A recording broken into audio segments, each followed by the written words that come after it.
Hi, I'm Sherry Bronson. Welcome to the show. Our guest today is Cherlyn Branch. She's the founder and president of the Healing Branch. She's here to share her personal story of her granddaughter being sexually abused by her ex-husband. And Cherlyn, I want to thank you for being my guest today. Thank you, Sherry, for having me. Yes, it is a true honor. And I know that you are a child advocate, and before we get into the story of your granddaughter and why you're here today, I want you to talk with us about, it's important because this is a show about faith and we're a Christian show. I just want to kind of get your story of salvation and how you became a Christian. Absolutely. Thank you for asking that. Also, Sherry, the Lord began to call me to the ministry probably back in 1989. I was raised in church by my grandmother. As a little girl, came up through the church. Mm-hmm. But as I got older, as a young adult, I began to realize that I was just in church and church wasn't in me. Mm-hmm.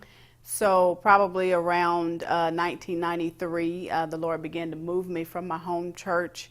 And that was around the time that Bishop Jakes came to Dallas, and we began attending the Potter's House, and my ministry was cultivated during those years.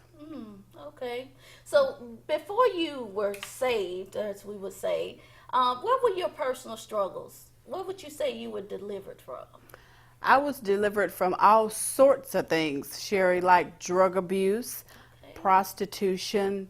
I was living a very, very vile life. I began at a very young age to be promiscuous, probably around 13 or 14 years old. Mm-hmm. My mother, bless her heart, she was really absorbed and involved in her own life, and I didn't have the supervision probably that I should have had, and I became very, very promiscuous. Thus, I, got pregnant at I was a teenage mom, yeah. Okay.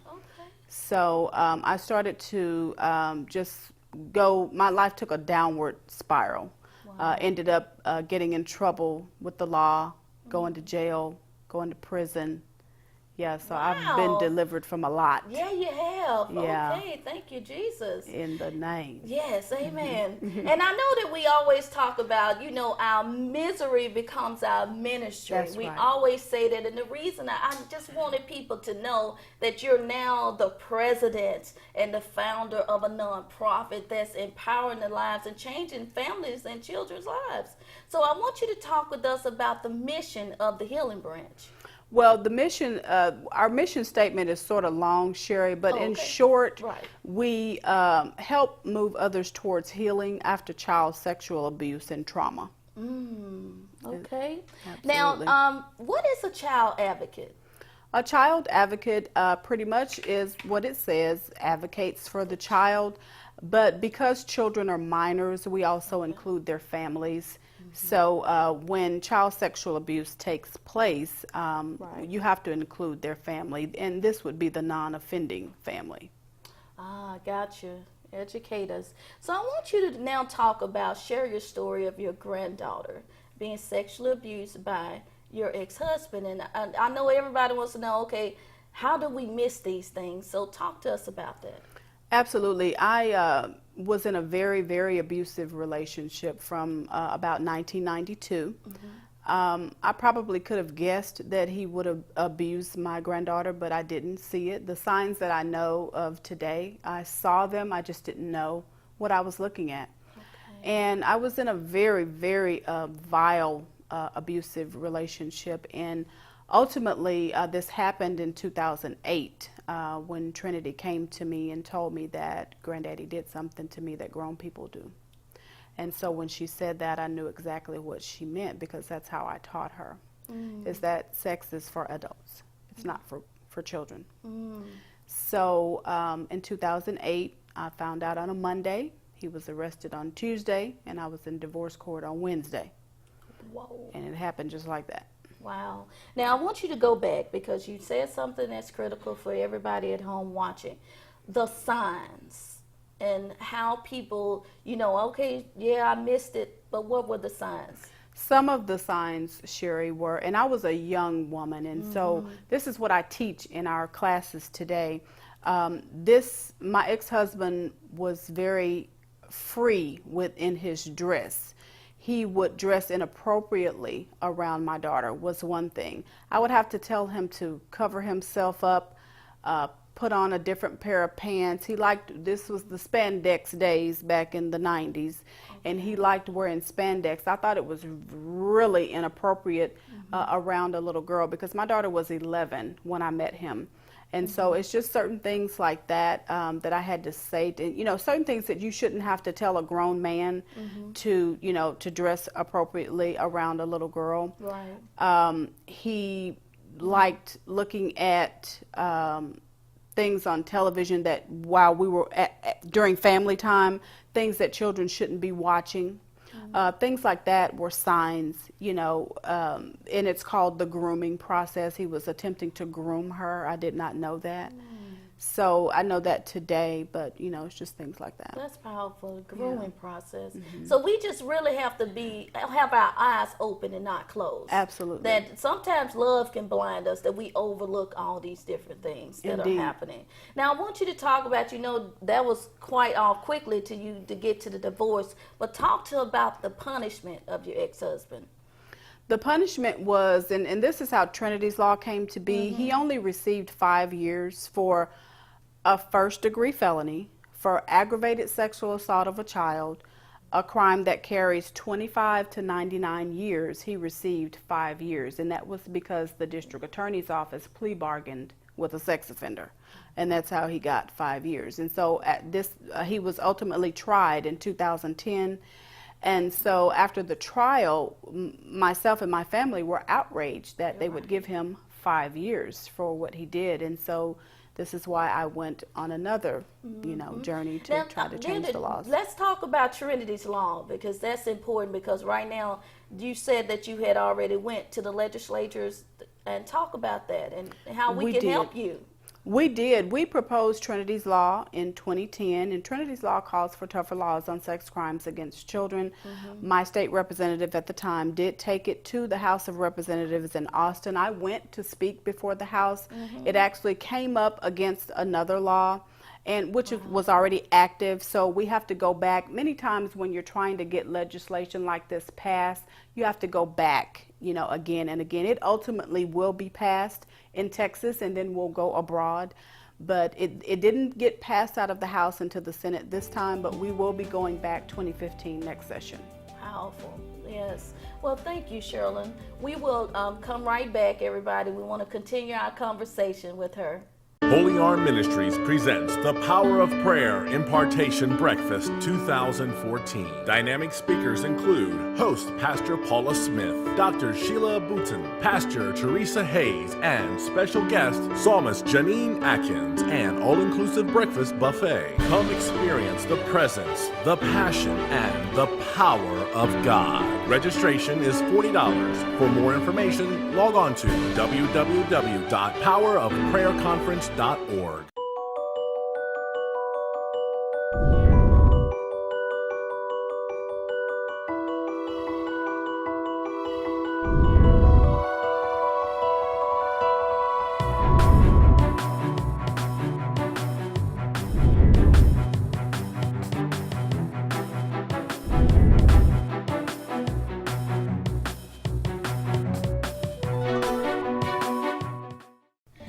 Welcome back to the show. We have with us now Melanie Perkins. She's a client of the Healing Branch, and she's here to talk about her relationship with the Healing Branch and how she discovered this group. So, all right, Melanie, I want you to talk about, how did you find our buddy here, Cherlyn? I found her by searching on the internet. I was looking for supporters of adults who may have been abused as a child sexually. So I want you to talk about, what age were you sexually abused? I believe I was about the age of 10. About the age of 10. And the most important thing is, who was the perpetrator? He was a fiance to my mom. To your mom. So how did this come out? How did this all happen? How did you go to your mom? Yes. We were at home with him alone, my brother and I. And my brother was outside, I was inside. and it happened. And then I just locked myself in the bathroom till my mother came back home. Did he penetrate you? No, ma'am. So how was he touching? Not physically, he did not, but emotionally, he did. In my mind, as a child, he might as well have. And Melanie, I know this is hard for you. And it's hard to go back there on the things of, Cherlyn talked about the grooming. Yes. And what things were he doing so we could educate the audience, so we are aware of the things to watch out for my niece, for my cousin, my sister. Yes. Help me. He would always tickle us, and we never thought anything of it. But this particular day, the tickling went further. And that was the basic signs. And, before Touching they grew you on your breast or... Well, just tickling us on our sides and, be over us or something like that. But this day it became further. He just applied himself to my body. So that's one of the things. But before they groom the kids, they groom the parents and let them be comfortable with leaving the child with them. So the parents are getting groomed also. Wow. That's something I learned as an adult. Wow. Right. That's powerful that they groom the parents. Yes. Cherlyn, talk about that. Help us on that. They groom the parents. Absolutely. Well, they gain their trust. They gain the parents' trust, and they want the parent to feel comfortable saying, oh, I watch the kids. Go ahead and go shopping, or go ahead and go to the grocery store. It's fine. And with, parents today, you really need to be mindful of that. First of all, with leaving not only little girls, but boys too, in the care of any adult who is not their parent. You really have to be careful about that. I agree with that. Yeah. Now, Melanie, I want you to talk about the hard task of having to expose this person. And who did you tell? I told my mom, and the hard task was, after all those years of her telling me, if something happens to you like this, if somebody says something to you the wrong way, come tell me, and I'm going to do something. So when I told my mom, God rest her soul, that she doesn't remember this now, but I don't know if she blocked it out or what have you, but she said, what did you do? And me being a 10, I'm shocked. And previously people have spoken about anger, and I experienced anger for many years, all well into my 30s. I was very angry, and I would fight on a dime.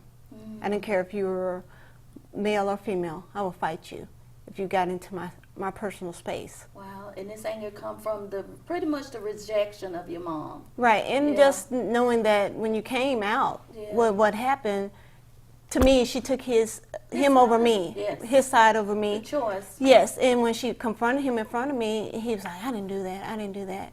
And then you still kept this abuser in our home. What? So from that point on, I felt like I had to protect not only me, but my brother as well. That's what a fight in, and the anger is pretty much a healthy anger, right? Not self-destructive anger. Well, did you become self-destructive? Yes, I mean, when you think about the only person you really trust, your mom, who gave birth to you, and that person said, take somebody else's opinion over yours, or what are you to do? I mean, then you start thinking, well, maybe I don't need to be here. So what do you do? How old? You say 10, right? Yes. And you were in your home with your mom for how many more years after that? I don't know if it was years. It may have been maybe 6 months or something like that, and then he just up and left. Yes. I just would always, if my brother was outside, no matter how hot it was, I just went outside. And I always had nosebleeds as a child, so they were like, don't go outside if it's 100 degrees because your nose is going to bleed. I would go outside and sit up under the stairs just to make sure that I kept me safe. Ooh, my heart is heavy. Just to hear that trust is gone. That trust is gone. So how is this program helping you? How has it helped you? It's helped me to understand a lot of things that I did in my life. There's reasons behind it. Being overprotective of my own daughters. People that's been abused, we tend to collect things. Not that we necessarily need them, we just get it.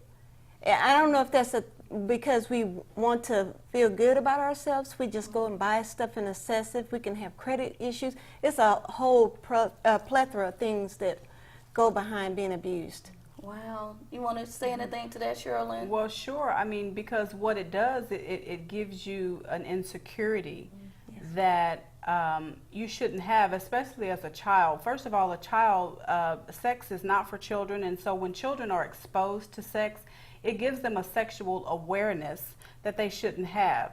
And so they feel, as Melanie said, they have to go into protective mode. When mom doesn't do anything, they feel like they have to protect themselves. It makes them grow up early. They feel like they have to protect their siblings. And so, yeah, it does cause all sorts of adverse effects. Not only buying things that you don't need, it causes, like she said, the anger issues. And when you hold things inside, it turns into, when you hold deep, dark secrets inside, it turns into alcoholism, drug abuse, even prostitution and suicide. When you feel like you're not believed, you're not listened to, no one is coming to your rescue, no one is doing anything, you feel like you're on your own. Absolutely. Absolutely. Absolutely, Cherlyn. All right, Melanie, how are you these days? How is life for you now? Life is it's very different now, and I see the signs that maybe I didn't see before. And I have to say, from my family point of view, we have a chain. It's been a long line of family abuse.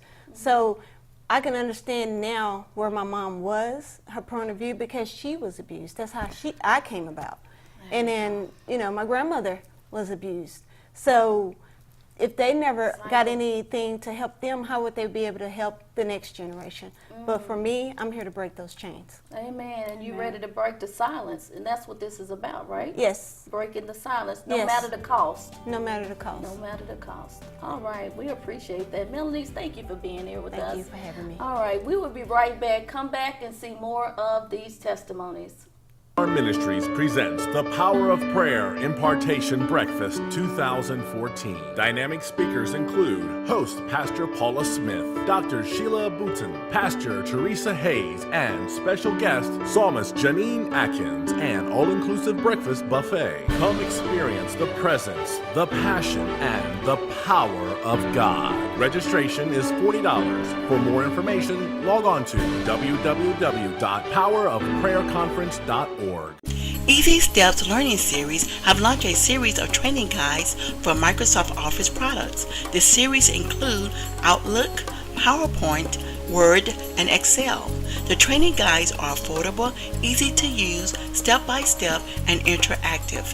Each guide meets the objectives of the Microsoft certification exams. Don't get left behind in your technology skills. We have the right learning solution for you. Make the Tech Connect and visit our website at www.easysteplearningseries.com.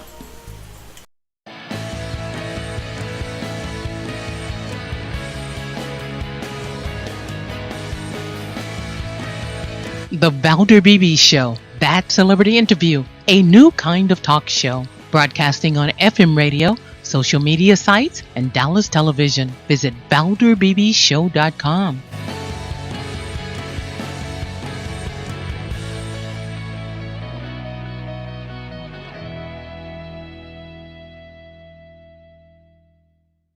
Closed captioning has been brought to you by Blaze & Blake Productions.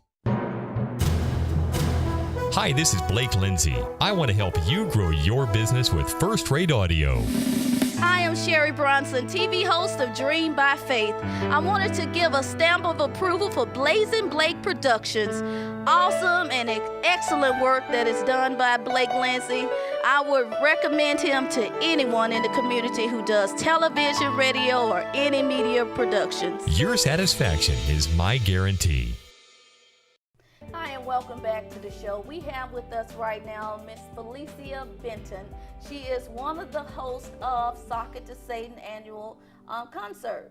So now I see you ladies have partnered, but I want you, Felicia, to talk with us about the mission of the Socket to Satan annual concert. Great, thanks so much. So Socket to Satan is a collaboration between several churches in the best Southwest area, DeSoto, Cedar Hill, Duncanville, Lancaster, that area. We come together and we host an annual carnival and concert for the people in our community. It's totally free. We invite both national and local Christian artists to come out and to perform. We also have all of the other great stuff that you see at a carnival. So there are games, there's a health pavilion, there are vendors, just the whole kit and caboodle. Lots of fun, but the focus of it, and really our aim, is to work together with other congregations that are in the area. You don't see a lot of churches really partnering together to do something good for the whole of the community. So this event is our effort to work together. It's not about any individual church, it's about the body of Christ coming together to do something for our community. That's powerful, and that is impactful. Yes, ma'am. Yes, ma'am. I like that. Just hearing how the community is getting together over there. And it's an awesome thing. And I want you to talk about how you two connected, the Healing Branch. How did y'all connect, Felicia? Right. Well, Cherlyn is a great friend of ours, and she does some work with our marketing company, but she also is an active member in the DeSoto community. And so we connected through the city of DeSoto, through their Chamber of Commerce. And she came to us and she said, look, I've had a hard time kind of getting inside of some of these churches because the church doesn't like to actively talk about some of the issues that she confronts with the Healing Branch. So I said, well, I know a group of people that are going to be less ashamed to invite you in and to hear what you have to say, but not only that, help you to expand your mission and your message. And so she's partnering with the Socket to Satan Night group this year and getting plugged into those churches that are plugged into Socket to Satan Night. That's awesome. Anything to add to that, Cherlyn? Well, I'm just grateful, absolutely, for Felicia and her marketing company, because they have really taken our organization to another level. And as she said, what our organization deals with is child sexual abuse, as you know. It's sort of a stigma in the church, and the Christian community really don't like talking about it, especially over the pulpit. So, you know, it's just difficult to get in some of the churches, but I'm grateful for even the church that I'm a part of, and my pastor is open to, you know, even the support groups being provided at the church and whatnot. And we were talking earlier, and I want you to just a little bit elaborate on this, Cherlyn, when we were talking about, you know, the church and I would say the African American community, where we need to break the silence, and I think the biggest thing is protecting the perpetrator. Talk to us about that. Absolutely. One of our mottos is standing up, speaking out, and breaking the silence of child sexual abuse. In our culture, especially in our culture, we don't like talking about it. We like to brush it under the rug. Another thing that we like to do is either not believe the child, or we tell the child to be quiet and don't tell anyone else. Keep it in the family, and it becomes this big family secret. So I like to say that child sexual abuse is not a family secret, it's a crime. And so we, as a culture, sometimes we worry about the perpetrator's job, we worry about their reputation in the community, we worry about everything except for the child is who we should be concerned about. This is the innocent person who has been violated, and that should be where our attention is focused. That's powerful. And Felicia, as a mother, how important is this cause to you, woman? Yeah, it's so important. As parents, we should have our child's best interest at heart all the time. But sometimes, in being in the throes of life, it's easy to say, well, hey, could you watch my kid for a second? Or could you just hold on to her while I go and do this? And so it's not often that we're not always focused on our child at every second of the day. And sometimes we gotta learn to be more accountable to our children. And so for me, it absolutely scares me to the core just to think about the idea of somebody taking advantage of my child in any shape, form, or fashion. So it's so important for us to know and to be aware of what to look out for, even from people that we consider our friends. Yes, so absolutely. That's powerful. Well said. And how can, with this being a family affair, Socket to Satan, yes, ma'am, how can people connect with you all, Felicia? Yes, ma'am. So we're all over the internet. Okay. You can find us at our website, SocketToSatanNight.com. There's some information about the Healing Branch there as well. We're partnering on several events leading up to Socket to Satan Night as well. Yeah. The Healing Branch will be at Socket to Satan Night, so they should come, find out more there. You can find us on Facebook, find us on Twitter. We're everywhere. Oh. Google Socket to Satan Night. You'll find it. You're using that marketing company. Aren't you, Yes, ma'am. I love it, Felicia. Now, with you, Cherlyn, tell us, I never got to hear a lot about the services and programs, because with Felicia opening it up saying, hey, be there, but we want to know when we get there, what services and resources we'll be able to learn more about. Thank you, Sherry. When we first started out, our focus was mainly on children, but along the way, we found out that there were so many adults who were hurting from the effects of childhood sexual abuse, things that they hadn't dealt with, things that they weren't able to talk about. And so we began adult support groups. And so we offer 2 support groups for adults. We also offer a parenting class that teaches the signs and symptoms of child sexual abuse. And so we've partnered this year with the Socket to Satan group, and I'm just too excited. Yes. You can also find information on Socket to Satan on our website. We're all over the internet as well. Felicia's a good teacher. So we both have each other's information on our website. Okay, so this is a true collaboration. Absolutely. The best things are, if you want to get far in life, you've got to learn how to work together. So Felicia, how can people volunteer at Socket to Satan? Great, in several ways. So we need folks to help out with games, with vendors, hospitality, working with our artists. There are tons of ways for folks to get involved in Socket to Satan Night. They can also get involved leading up to, if you are a company and you'd like information about being a sponsor, or if you're a small business owner or a church or a nonprofit and you would like to have a vendor booth there as well. There are tons of ways for you to get there and get some exposure for your business. But not only that, we are inviting our parents and our churches to bring their children. The Socket to Satan Night is about our children. No matter how old they are, young, old, whatever, teenagers, high school, get your children there. And if your children have friends that don't know Christ, tell them to bring them there as well, because we want them to see the love and the unity of the body of Christ displayed on that night. That's right, Felicia. And Cherlyn, with your organization, what kind of volunteers you need? We need volunteers with our events, with our support groups, so they can go to our website, they can sign up to volunteer. We're also on the website of the Volunteer Center of North Texas. We have opportunities out there. There's all sorts of opportunities that we need help with. Y'all need some help. They do, ladies. This is what it sounds like to me. Everybody, I want to thank you both for being my guests today. It has been an honor. Thank you. All right, and thank you for watching the Sherry Bronson Show. Make sure you connect with us on Facebook and at sherrybronson.com. I look forward to hearing from you, and as it was told today, break the silence. No more dirty, dark secrets in our families. And for those of you who need help, you have the Healing Branch now that you can contact and reach out to. It's a safe place. So just know that. God bless you, and thank you for watching. Real fake, real struggles, real victory. I am an overcomer. I am sharing the story of how I found the victory. The opinions expressed in this show do not reflect the views of KTXD Television and its affiliates. This has been a Bronson Media TV production.